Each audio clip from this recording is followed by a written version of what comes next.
country to join us on this special, joyful celebration. And for those who are watching from home, maybe later, because we're not sure how well the live stream's working, but anyway, if you're watching, thank you. As you all know, Mum was the original party girl. She never missed a good opportunity to hold a bash. All too often in fancy dress. She has certainly cajoled poor John, and in earlier years our poor father, into some extraordinary and very memorable costumes. We remember. So it's not surprising that she's the only person I know to have had not just one, but 2 memorials and a funeral since she left us in March. In her usual organised manner, she's been very helpful as to what the content of her after party should be, much of which we will hear today. But you can feel lucky we did not adopt her Grateful Dead theme. Otherwise I think it would be looking very different. Our dear John extends his apologies that will not be joining us today, other than in a virtual capacity. Not least because of the logistics of the, albeit decreased, menagerie of a dog and 6 cats. Our Spanish goodbyes were well celebrated in Memorial Number 1 in July. And for this celebration, we're here in Richmond Park. It's a place that Mum loved, enjoying every season, walking her significant collection of canine friends over the years she lived in England. And in my mind, usually with a small child hanging off her hand, are we on our way back to the car yet? So, in high spirits, we're having a short ceremony, followed by a finger buffet in this beautiful space, overlooking the trees and amongst the nature that Mum was, and very much still is part of. I'm now going to hand over to my father, Gerald.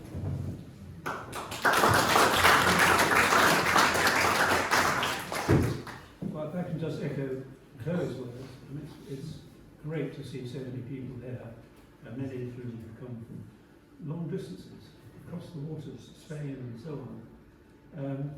But everyone here played a really important part in Grace's life.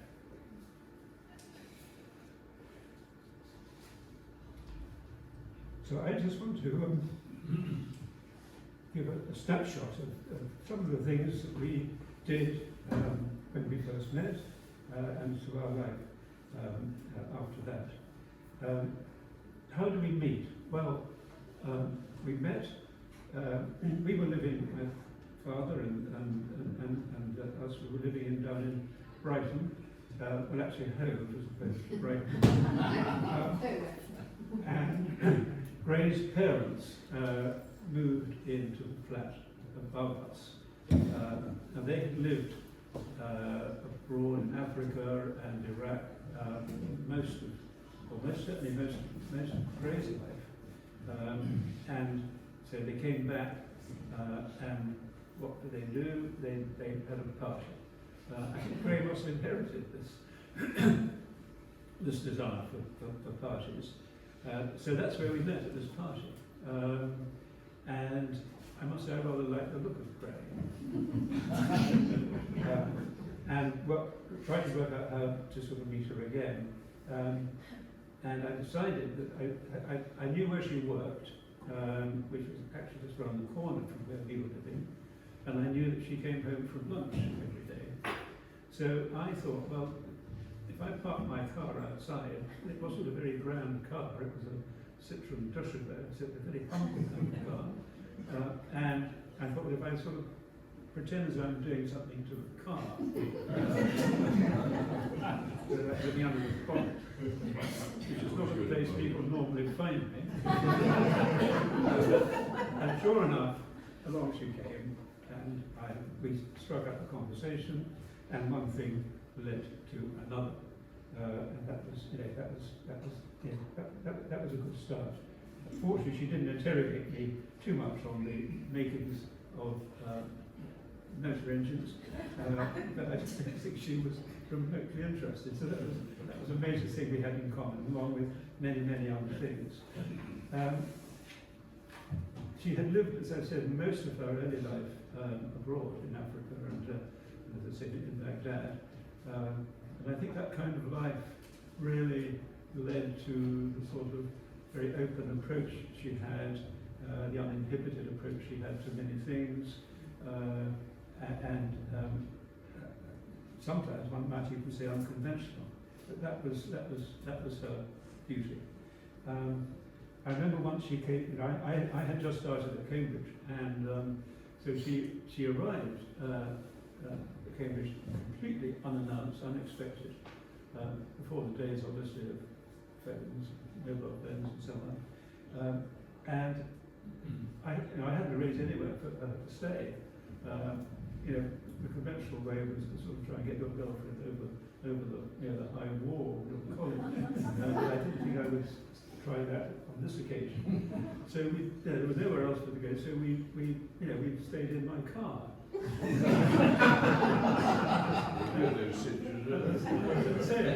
wasn't the most romantic of cars, or it wasn't the most romantic of evenings. Anyway, so that's where we were, and she was quite happy to sleep the night in the car. Unfortunately, there was a knock on the window, and it was the local policeman. And obviously didn't like the idea of, and I said, well, I've got college rooms, but I can't take her to college. She said, well, you can't sleep in the car all night. I said, well, what's he going to do?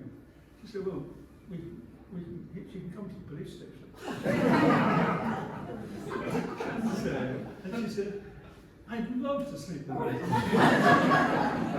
So that's what she did. She had a jolly good breakfast. And I often wondered, when I was thinking about these words, I often wondered, I wonder if that was the beginnings of Gray's involvement with prison. early age. But anyway, so I was telling Chloe about this. I didn't think she ever told. She ever told her children that she spent her night in the police station. So there we are. So we got married. We lived in Baths, and that was a great start to our lives. We had lots of parties because, Chloe had said, she was a party girl. I remember one occasion we went to quite a posh affair at the Mansion House, and it was all sort of mocktail and everything else like that.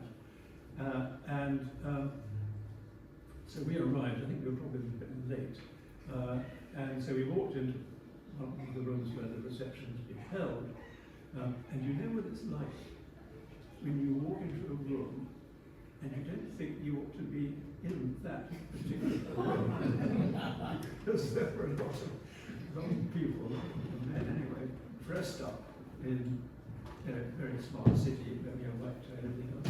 Anyway, so she's never unabashed, which is actually her style. She walked up to this little group and said to the man who was looking very smart with silk breeches and everything else. And he said, I dig your fancy outfit. and he was one of the older men, so the following year became more mad. But that was one example of this great us would sort of walk up and engage, and it was terrific. Let's talk to you briefly about school. School was never a problem as far as our children were concerned. It was a bit of a problem as far as Gray was concerned, because her parents were living abroad, so what she was done, she was sent into a girls' boarding school down in Bexhill. I don't know if anybody knows where Bexhill is, but it's a place where a lot of boarding schools exist. And she loathed it. And this shaped her life, really, because she was a rebellious type.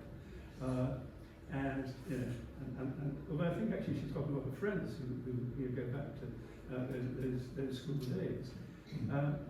But it did become a problem when Chloe decided that she wanted to go off to boarding school. completely against our plans. We thought we lived in London Day School. Simon would go to London Day School, Chloe would go to London Day School. But after Simon decided that he definitely wasn't going to London Day School, he was going to get on board. So off he went. Chloe saw, well, this is all right, he gets a bit of treatment when he comes home. But I want to go to boarding school too. And that's where the problem started, trying to get Ray to consider that there might be somewhere a boarding school that would be acceptable as far as she was concerned for her daughter. And we looked at a number of them. And I knew exactly what was going to happen. We would get to the gates. I just said, I'm not going there. So eventually we did go, I got her through the gates. And I thought, okay, what's going to happen when she meets the headmistress? And actually she really liked the headmistress. She's a very extrovert kind of character, and that was fine. So, off Chloe went, I hope you had a happy time. I got impression, and in fact, I can see one friend from that same school. Yeah. So that really was that was really it. So we were living in Barnes, and quite an important thing happened in Gray's life. There was a lovely parade of local shops nearby, and one of those shops was a greengrocer, and we got to know them all very well. It was a family-run thing. So Ray would pop in and out all the time. And one day she went in, and the parents there were sobbing. So Ray said, "What's the matter?" And he said, "Well, Tony, who's the son who was running the business effectively, is in prison." So she said, "Well, why?" Handling stolen goods. So what does Gray do? She goes and sees it. And that's really how her interest in prison visiting started. And she eventually became a probation officer. And I can't think of a more refreshing probation officer. Someone who didn't sort of, acknowledge all the rules of life. She just did her own thing. So that's really the start of a big and important part of her life. I was in the office one day, and the phone goes, and it's Gray. And so I said, "Yes, what's I don't think I said, what's the problem?" She just said, "I found this wonderful house." So I said, "I didn't know we were looking for it."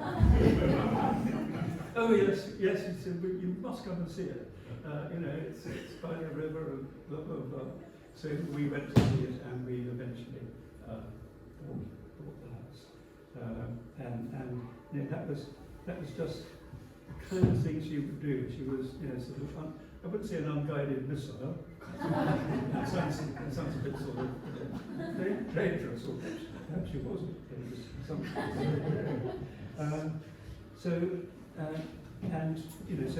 we lived there, for many happy years. The children grew up there, that's where I live to this day. So it's all really because of her, deciding that she'd seen something that was worth investigating, and we did it. And so really, I just really wanted to, sort of just give some of those glimpses of her early life, and so much of it was so grey. She was an extrovert. Many of you, all of you know her, knew her, caring, incredibly kind, mercurial. I think is a good word for her. And all I can say is that they don't make Gray anymore. People don't make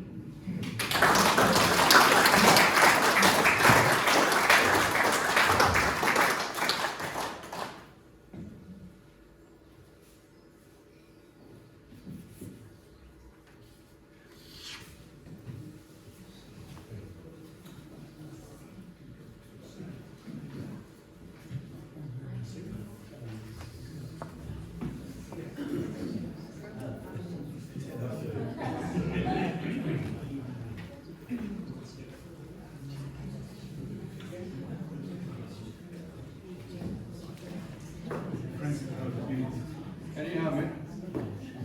We are going to have we are going to sing in a minute. There is music coming. It's not. We're not going to do sort of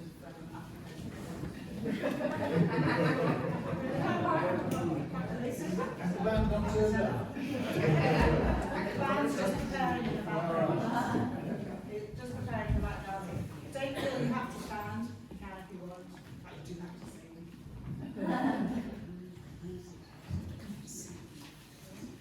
Just download it.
come as nothing worth, and no man sings my songs, I shall not die.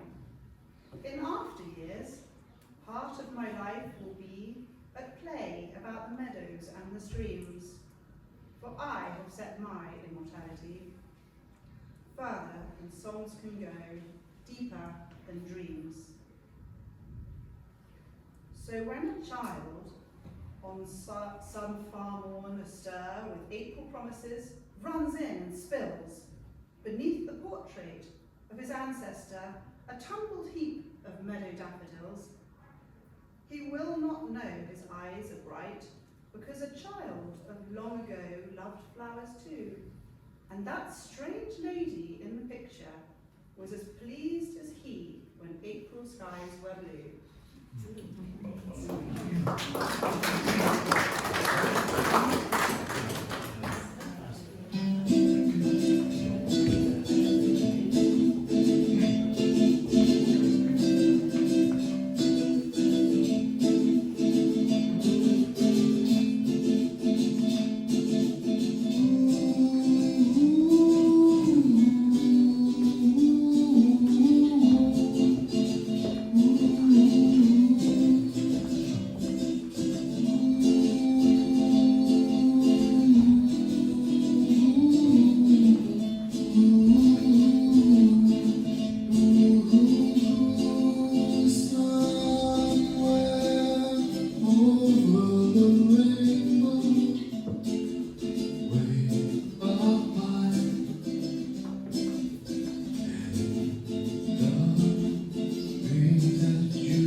Today is the final to a sequence of finales. Today is the finale to a sequence of finales that we've been holding for Mum since her cremation on the 26th of March, which would have been her 77th birthday. Among us are some of her oldest and dearest friends. Thank you all for coming. She made it easy for us, well in advance, by which I mean for well over a decade, perhaps even more. She collected songs, copies of songs, poems, proverbs, photos, letters, and various instructions. They were kept in a folder labelled cremation ? Service. And then in brackets, I am a humanist with double exclamation marks. As if there could have been any doubt. Mum's attitude towards formal religion had always been ambivalent at best. She distrusted clerics, just as she distrusted all, though particularly male, officials. Perhaps because she had been forced to write out pages of the Bible as punishment at school, she had little time for the Word of God. As you can imagine, for us as children, attending church with her was always a latently hilarious occasion. But this isn't to say she wasn't spiritual. On the contrary, like her mother, she was closely attuned to the transcendent, or what she called an indefinable higher power. She was also a lifelong believer in angels, whom she referred to as guardian spirits, a conviction she shared with Native Americans and the adherents of Islam and Hinduism, more so than the Christians, whom Swedenborgians aside tend to treat angels as theologically primitive. In short, it's fair to say that Mum was not a woman of the book. Nevertheless, there was a book of which she was very much a follower. And when I went looking for it, it was placed in the far corner of her bookshelf, a 1958 edition of My Family and Other Animals, Gerald Durrell's classic. The handwritten dedication reads, "Dearest Ray, your own copy," underlined, "with love, Babs and Tug." They were her uncle and aunt, whom she stayed with on school leave when her parents were in faraway Nigeria. Mum would have been given the book on her 10th or 11th birthday, but as the dedication suggests, she'd been reading a borrowed copy since as early as 1956, when it was first published. I'm quite sure that My Family and Other Animals was my mum's personal word text. First of all, there was close identification with the young Gerald, whose fascination for and innate understanding of the flora and particularly fauna of Corfu, his adopted home, correlated directly with the bemusement provoked in him by his family members and assorted adult hangers-on. Like my mother, Gerald's fascination for nature was a way of keeping the adult world at bay. As an adult herself, one whose professional and personal choices can in no way be construed as flight from reality, a kind of Durrell-esque naivety enabled her to cope with the quirks and carryings on of others. Her animals were the guarantors of her innocence. Her lifelong disrespect for authority, alongside clerics, also doctors, school teachers, politicians, parents, patriarchy, was in direct proportion to her affection for waiters, cleaners, prisoners, gardeners, ski instructors, and various other underdogs. I can just imagine how, as a child, she rebelled in Durrell's description of Corfield goat herds, salesmen, taxi drivers, peasant women, and lunatics. They were her companions too, her co-conspirators. There are many other aspects of the book that I think shape Mum's attitude to life. For example, the deeply ingrained notion, still quite common to her generation, though less so to ours, perhaps, that upping and leaving England was the most natural thing in the world to do, that life could be told as the story of a succession of homes, as the striving for ever closer approximation to an ideal sense, of being home. But above all, it was Gerald Durrell's ability to convey a feeling of wonder for the natural world that must have captivated my mother as a child. Towards the end of her life, she was deeply worried about the effects of climate change and pollution, and urged us to pass on those concerns to our children. As a young mother, she used to sing All Things Bright and Beautiful to us at our bedside. Like all of us who've sung our children lullabies, she was also singing it to herself. The hymn was in her folder marked I Am a Humanist. So let's sing along to it today, in memory of Gray.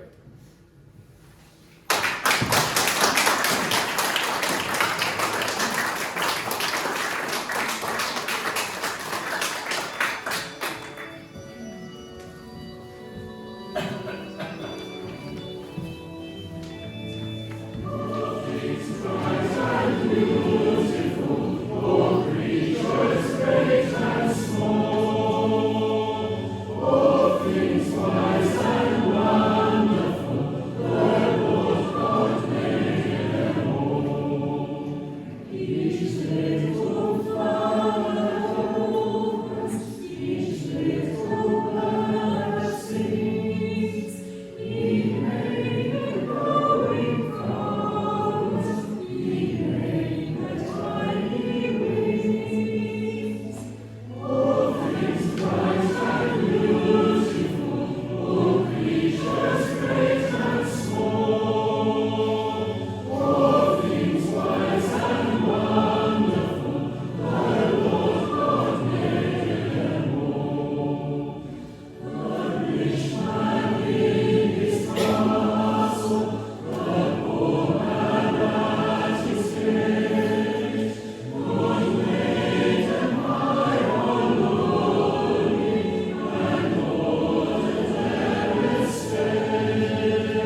I've been asked to read out what Kevin would have said had he been able to be here.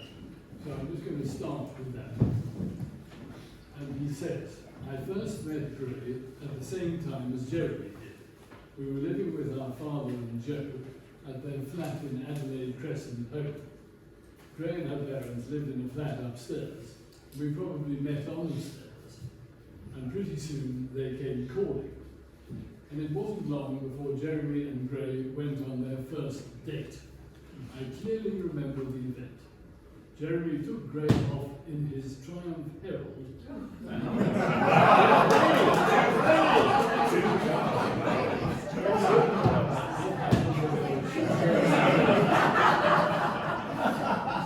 To dinner at English's Oyster Bar in Brighton. English's was about as swanky a place as you could find in Brighton, with velveteen banquets, ormolu mirrors and candlesticks. It obviously did the trick, and pretty soon they were an item. To me, as a rather shy teenager with virtually no experience of girls, Gray was simply the most exotic creature I've ever met. She, Gray, that is, was vivacious, plain-speaking, and of course, very attractive. After Jeremy and Gray were married and living in Barnes, and while I was still a bachelor living not far away, we naturally saw a lot of each other. Gray always lent a sympathetic ear to whatever romantic catastrophe I had landed myself in. In fact, later on, I came to think of Gray as the elder sister I would like to have had, teaching me some of the ways of the world and guiding me through the perils of adolescence and early manhood. Later, when Gray was living in Spain, we kept in touch and used to exchange occasional emails, swapping stories about our early lives. Gray was funny, always positive, a true friend, and wonderfully irreverent. I can hear her now, in response to some particularly earnest statement of mine saying, frankly, I think that's complete bollocks. I will miss her very much. So he said, do I want to add a word of my own? And I'll just add one more. I can't better what Jeremy and Simon have already said. But I remember a lovely occasion quite early on in our marriages, both theirs and ours, when we used to go to Hyde Park and have supper in the park, a picnic supper. And I remember we once brought a sort of bowl of pate. And I said to Gray, as we spread it out, I said, help yourself liberally. So Gray said, me no bugger. So, there's plenty of it, what's the problem? So Jeremy had to take her on one side, a little whisper. Oh, she said, I thought that meant sparingly. And that became a sort of catchphrase in our relationship for the next 30 years. Self-liberty. Anyway, I think of lots of good stories about Gray, but none that are fit to tell. I'll leave it at that and say, like all of you, I remember her with enormous affection, and it's lovely to be here. Absolutely.